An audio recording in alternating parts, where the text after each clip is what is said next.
Servizi essenziali, almeno quelli garantiti, per il resto anche stamattina Porto Empedocle si è risvegliata immersa tra i rifiuti, una situazione ormai quasi fuori controllo, con l'amministrazione comunale chiamata a fronteggiare l'emergenza dettata da un'altra emergenza, quella finanziaria, che non permette di pagare le ditte che a loro volta, per una sorta di effetto domino, non possono erogare gli stipendi agli operatori ecologici. E così nella cittadina marinara è caos, e in attesa che si arrivi ad una soluzione per porre fine al degrado e al concreto rischio igienico-sanitario nel territorio, prende posizione anche la Chiesa Empedoklina. Una lettera che porta la firma di Don Nicola Salemi, Don Girolamo Brunetto, Don Giuseppe Pace, Don Leopoldo Argento e Don Dario Monreale, i quali invocano l'intervento del prefetto di Agrigento, del sindaco Carmina, della Deputazione Nazionale e Regionale Agrigentina, di tutta la classe politica ed economica territoriale, affinché tuonano si facciano materialmente e concretamente carico di questa preoccupante situazione, non facendola ulteriormente degenerare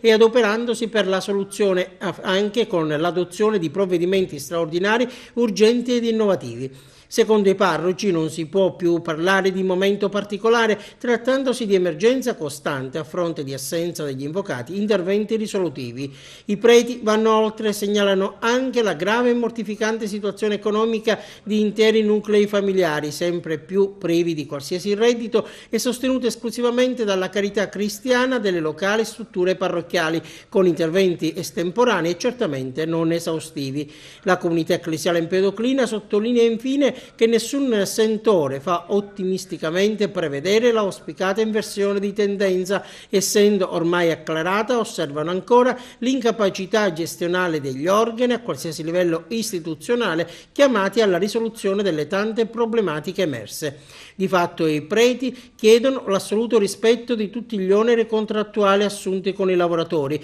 il ripristino senza ulteriore indugio del servizio di raccolta dei rifiuti, assicurando la pulizia di tutti i quartieri, lo spazzamento quotidiano delle strade, al loro lavaggio periodico, il taglio delle erbe e la disinvestazione di tutto il territorio. Missione oggi piuttosto complicata.